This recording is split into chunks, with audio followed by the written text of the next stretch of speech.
So, good afternoon and welcome to Inspiring Talks with Ilham. This September, we have a weekly exclusive with Nadia-Toni Jacobs. She's the resident counselor at Balfour Primary School, and her qualifications include consultant in social psychology, mindful practitioner, and senior counselor. In this first episode, we will discuss the effects of drug and alcohol abuse on a child's development, specifically in the context of fetal alcohol spectrum disorders, that is FASDs, and this does require a lot of compassion and to be informed. So take an informed approach. So we're gonna just get right into it with Nadia. But welcome to the show, Nadia, and welcome to Inspires Radio. Thank you so much, Ilham. Thanks for having me. You're more than welcome. So what is FASD? If this FIS and then there's FISD, right? The one Mm-hmm. is fetal alcohol syndrome, and then the other one is the spectrum disorder. Okay, there is more, but it falls all under the same umbrella, basically. Um, If FAS, fetal alcohol syndrome, is basically um, babies that has been exposed to alcohol or drugs, and not only while mom is pregnant, but also moms that are trying to conceive. So the father um, plays a significant role here. The mother plays a significant role because of the bloodstream. And while they are trying to conceive, is drinking, it has an effect on that as well. While baby is in the gestational period, the alcohol and drugs affect the brain directly. So to fix the brain directly, and that Yeah, affects the child's ability to develop, right? Um, that's right. so how would you recognize these symptoms and how would you recognize if I is? Okay, basically with fetal alcohol syndrome, the kids are, you know, you'll have, and I'm sure you've seen in our community, um, they tiny, build is small, their faces are small, the eyes seem more slanted, so smaller openings, flatter face type of look. But in saying this, Ilham, there are also some differences. Sometimes you can't spot it. It's not just as easy as spotting it like that. Sometimes uh, the kids also look like an average child, but the development may be poor, you know. Um, it's the child differs, they differ from child to child, but the most common aspects are what the facial features are like Mm, and bone development, obviously. yeah. Can you tell us a little bit about how alcohol affects the body?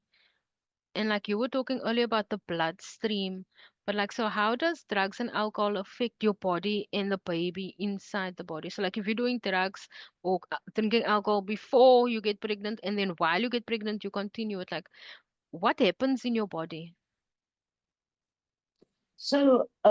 Basically, the alcohol look like, to make it simple, sound Mm, simple.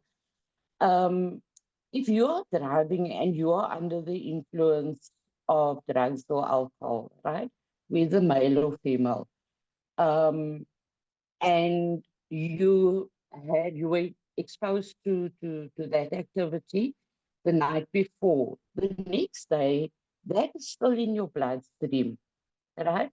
And so, for instance, they stop you and they do the blood test, it will still be in the bloodstream. If we have a child at school that we suspect is on drugs, but yeah, he did drugs 3 days prior, certain drugs will still show up in the bloodstream. So when we talk about a mom being pregnant, it's exactly the same thing. The alcohol or drugs is in the bloodstream. And as you know, Ilham, that baby uh, um, feeds on the mom. Okay, the blood has an impact, the amniotic sac has an impact, and so with that, the development of the child becomes poor. So the child could even have the brain development is poor. They can have deformities like squinted eyes, or you'll have one eye that's squint and the other one that's normal. These are the little things that happen based on the bloodstream, alcohol and drugs in the bloodstream. Mm. You were talking earlier about that there's a difference between FIS and FISD. Can you explain what is the difference between the two? So it's very similar. The only difference is the spectrum disorder. They have difficulty with numbers. So like maths, they have difficulty. Some of them have difficulty reading. Um, I have a young man that's been in my support group for almost 2 years, and he cannot tell time. He will come into my room and say to me, Miss, what is the time now? I'll give him the time, and then he'll say to me, so what happens now? And then I would need to say to him, well, in 5 minutes' time, it's interval.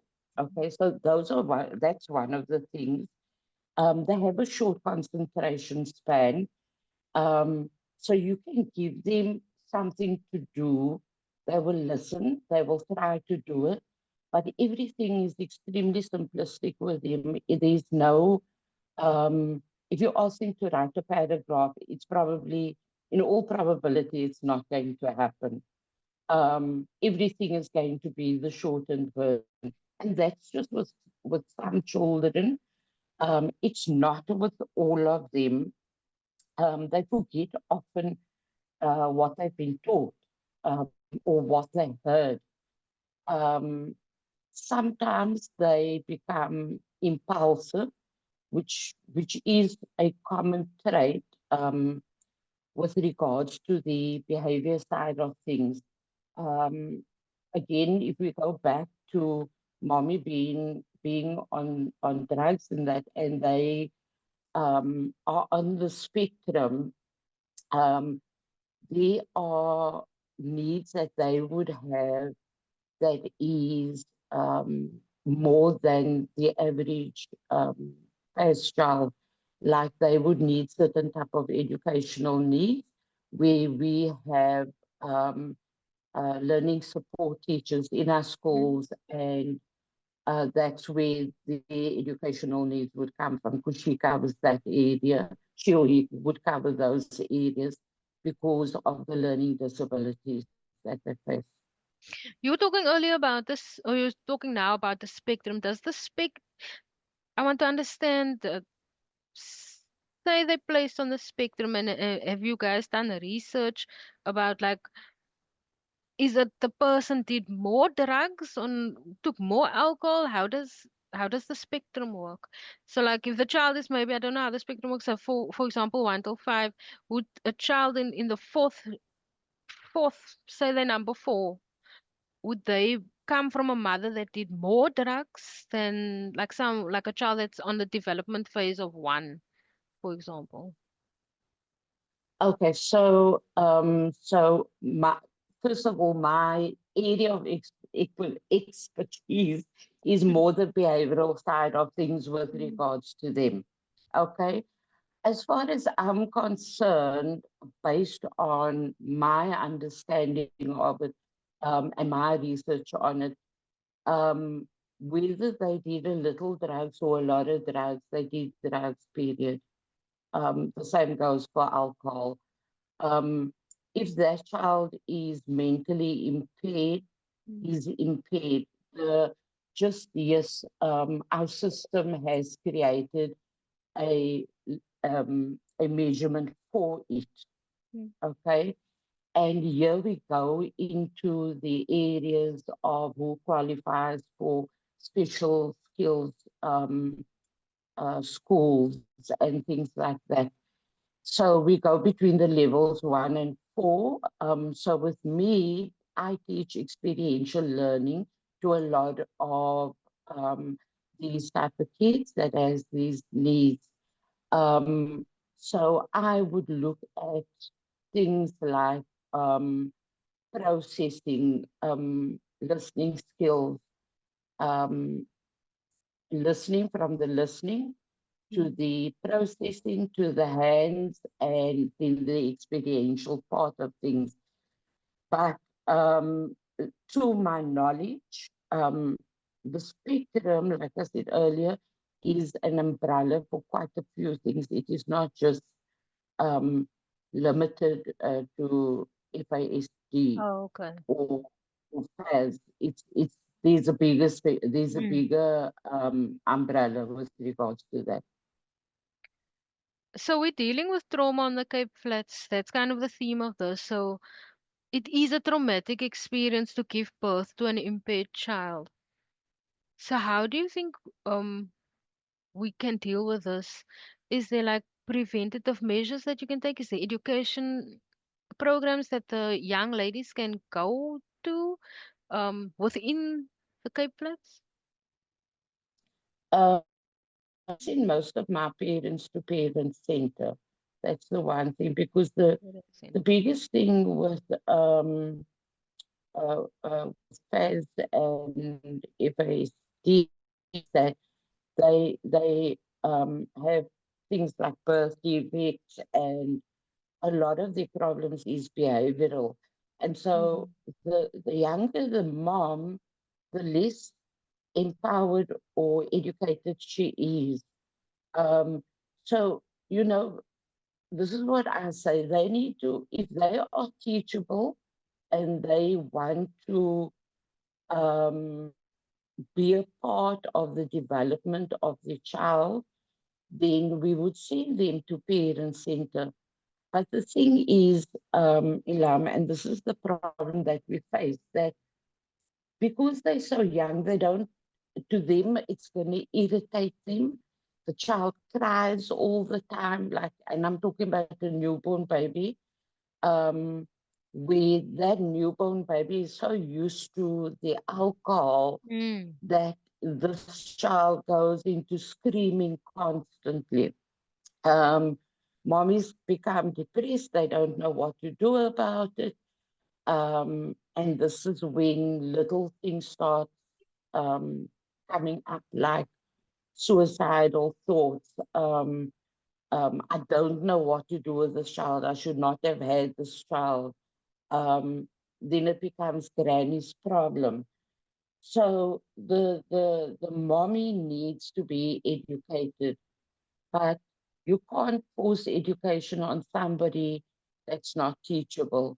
So that is the biggest problem that we face. Mm.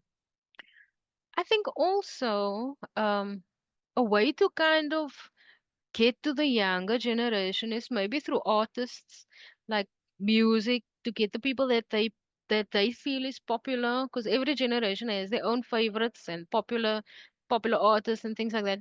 If we can get like who they listening to maybe do PSAs or do um just speak to their fans and speak to the public more because these issues are Mm, real, Nadia. I mean, like what you were saying, suicidal yes, thoughts, and a lot of them listen to these people. I mean, how many TikTok yeah. followers you have? You got thousands of TikTok followers, and like they listen to you and they watch your videos and they listen to your lyrics. So, like, if we can maybe kind of mobilize South African society in terms of that to get more popular people to share more um crucial information with the youth, because if you're saying if somebody's unteachable, but they I think it's not that they're unteachable, they just don't want to learn from certain people. They want to do their own thing and follow their own people. So, like, if we can tap into that, if we can get to their people that they listen to and, like, kind of collaborate and, like, help your fellow people, help your South Africans. But, you were talking about the parent center. So, like, say they go to the parent center, what they gonna say if they ask, is there a cure? Look, there is no cure. There's no cure for a first child, autism, any brain development falling under the spectrum. There is no cure for that. It's how you're going to live with it that is the secret to the success of that child. And the biggest aspect is patience, which would come from a much more mature woman, you know. Um, it's yeah, it's sad because a lot of our kids face the victim mentality as well. And like you say, if some of our communities had people where actresses came from or vocalists came from, go out and just go into the communities and speak, not speak about the music, but speak about what they did to rise from these situations. You know, our people needs to be and stop living in the victim mentality. But the thing is, if you tell somebody, you're living in a victim mentality, or they have no idea what you mean. They think Hmm. that you're insulting them, you know. Yeah. So so you're right in saying that media can definitely help, and people can definitely help. But the question always is how far they're willing to go to help. Mm. I think we must speak to the powers that be in audio. Um, I think, yeah, we all sometimes, it's maybe not how far they want to help, it's also about making them understand that they need to help. Because I feel like if Yeah. you have so many fans, you kind of have a responsibility to the society that you're shaping. Um, and like, if you know that there's problems in your society, but you don't want to say anything, you don't want to get involved, but you want them to be your fans and you want them to support you. And I'm talking about all popular people. I'm not just talking about music people. I'm talking about all artists, all Facebook influencers. I'm talking about, like, you can take Mm, time out to help your fans. Like, then put it into yeah. context. Like, you're not helping Yeah. people that don't like you or is not your fans, but, like, look after your fans in at least. Because what, you want a fan for 1 year, 2 years, or do you want, like, a longevity? So I think we need to also put Mm, it in that space mm, where they must take a little responsibility also and just help, like, help the rest of us that are mm, trying to do good work, like yeah. you, Nadia. So what advice can you give families when they come to you about this situation? Ilham, it is really simple. Abstain. It's that simple. So you either abstain from sex or you abstain from alcohol and drugs, you know, Mm. because if you're going to allow yourself to bring a child into the world, it is your duty as a parent to be accountable for that child, to guide that child, to give them the best version of yourself, you know. Um, but our mommies are they drinking and they feeding, breastfeeding baby. It's you literally giving the baby alcohol, honestly. And I just want to tell you about something that I experienced. I was still working at SAPS, and this one particular case came in. Um, we a neighbor brought a baby in, and she said, this mom every day she's drinking and so on. Um, and when it came in, I got this smell and I left the room and I was so nauseated. I went back in, to cut a long story short, that evening I washed the baby and I tried to feed the baby. That baby cringed when they tasted real milk. Um, that child was so tiny, I had to phone the social worker, wait for the social worker to come and fetch the child. So on estimate, I estimated that the child was about 6 months old, 5 months old. The child was almost a year old. That's how tiny the child was. My word. When I put the child in, yeah, when I put the child into the bath, the child screamed and he clung onto me, and I would have to hold the child Mm. and rock the child and so on. It was heartbreaking. It was honestly heartbreaking. And that is why I say that education and empowerment plays such a big role. But, this is not, it's not as simple as moms taking drugs and alcohol. It's the trauma background, the generational Mm. cycles that the moms go through, the children go through. And when they be children, that generational cycle continues, you know. And that is where the actual problem is coming from, you Mm. know. Mm. Yeah, that's a it's a very big problem to take on. And I think that's why I was saying it's a collaborative effort. You can't expect like one NGO to deal with such a problem, but that's the way it is in South Absolutely. Africa. I mean, really. So what are the key Yeah. physical and cognitive characteristics? Okay, we did kind of cover that. Um, you said like Yeah. small face and the slow learning.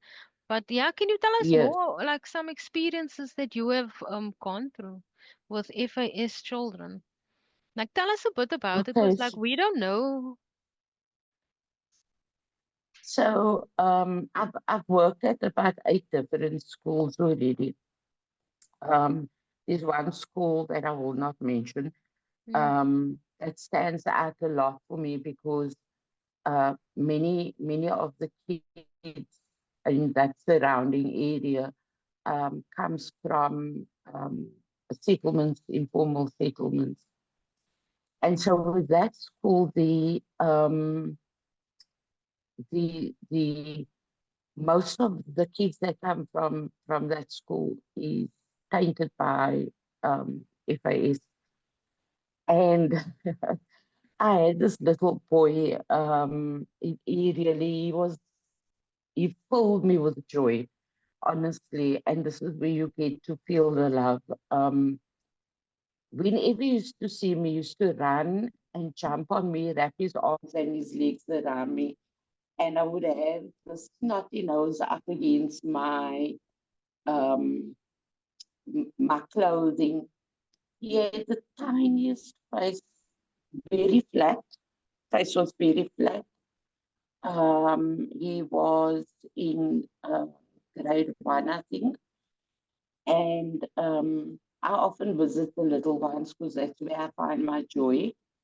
Um, and he was always looking for something to eat. I didn't know his background because um, the mom was never there. mm, And the one day I just said, you know what? I'm sorry, this child is being neglected too much. I'm going to do this Form 22A. So this is what we send to department, um, district social worker. And the next morning, I heard somebody come and walk up. She walked up there and she's like, waar is die social worker? Waar sy? Waar is sy? And I'm like, what is going on? And I came up and I said, who are you looking for? Nee, ek soek die social worker wat wegvat, my kind wil wegvat. And that's the other thing. When you try to help, they think you want to remove the children. And I said to her, okay, you the parent of, and she said, and I said to her, okay, when you come in and we will sit down and we will chat. And in my work, often in the beginning, I used to think to myself that I could save people. You can't save people. You have to teach them to save themselves. And I sat down with her that day and I asked her one vital question. I said to her, if I ask you just to stop drinking for one day, are you able to do that? Yes, no, she can do that. I said, okay, fine. You do that, and 2 days later you come to me and show me you're sober. It didn't happen. It didn't happen. Um, at this later point, my MPO, we used to go and feed the communities, feeding the communities. And this child saw me and he started screaming, Juffrou, Juffrou, Juffrou. And he came and he jumped up against me and he said to me, "If Juffrou nie lekker is," I said, okay, fine, let me give you something. And I asked him, where's your mommy? You're roaming around. This is a 7-year-old child. He's roaming around in the settlement. Um, they were laying drunk. He, at 7 years old, with impaired eyes, people that he had to go and ask wherever for money, ask wherever for food, and he had to sustain himself. Um, it was so sad for me, Ilham. That is why I do what I do. They struggle in social environments. They struggle mentally. They have birth defects. Their brains develop so slowly. Um, their thinking and their memories is tainted. There's so much. But how do we break through that? You know? Mm. Yeah, we need Yeah, national rehab. The whole country goes to rehab because I feel like it is a very sad thing, and I think with a lack of education and if they're so used to drinking and they get pregnant, um, there's gonna be a large percentage of children with this problem for the next generation. And but this isn't a new thing, Nadia. This is like an old thing. I no. mean, especially I'm thinking about now like farm areas and like wine farms and like distilleries. They never paid the people. They used to pay them via top system, and that's also part of the struggle of Yeah, Khoi and colored and black people, people of color. yes, So they never wanted to yeah, pay the people, and they paid them in alcohol. yeah, Because they worked on the yeah, farm, for example. So I'm thinking, like it's a systematic thing that we need to change. And but how do you change that? Because absolutely. that kind of thing is still happening today. I mean, really, Yeah, we who's yeah, regulating the farms? Who's there every day checking if the people are getting paid or if they're getting paid in alcohol? And because it's a wine farm, or I'm not attacking anyone who drinks wine or alcohol. I'm just saying like mm, the workers suffer the most, especially if you don't have a good boss. Like, ah, is like does that happen also closer to farm areas, or does it happen like have you? Because I mean, you work in Cape Town. Western Cape has a very big farming industry, and especially wine yeah. farms. Um, is it like in these dorpies that this stuff also happens? It's all over. Excuse me. It's all over. Yes, if you go to places like Wellington and Sierras and that, Yeah, if you go Paul, up to, Stellenbosch, all these places. yes, if you go to these places, you find more off sale places than actual supermarkets. And so they have a system there. They get paid on a Friday, and the owner or the owner of the farm brings them to the main road or supermarkets. And I've seen it happen. I've seen it happen. They get off, they go and buy the booze first. So Mm. you see the dynamics here. Instead of going to buy the food first and working with what they have left, they go buy the alcohol first, then the electricity or whatever, um, and then the food comes. So what happens on Monday?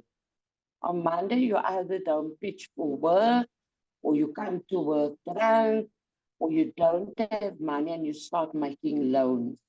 Now that loan must be paid back. And it sets families back so much, you know. And a lot of that happens here in Cape Town as well. The same dynamic, it's just that we maybe not on a farm, but the dynamics stay the same. You know, Mm. if I have my interviews with kids, um, and I look at the history, you find parents have, for example, they become weekend alcoholics, right? Where Friday comes, they drink the whole weekend. At all, they drink the entire weekend. Monday morning, fine. I go to work Monday to Friday. Nobody can complain. My wife can't complain. She got her money. The child transport is paid. Um, so now I can use the rest of the money. So where's the family time? Where's the quality time with your child?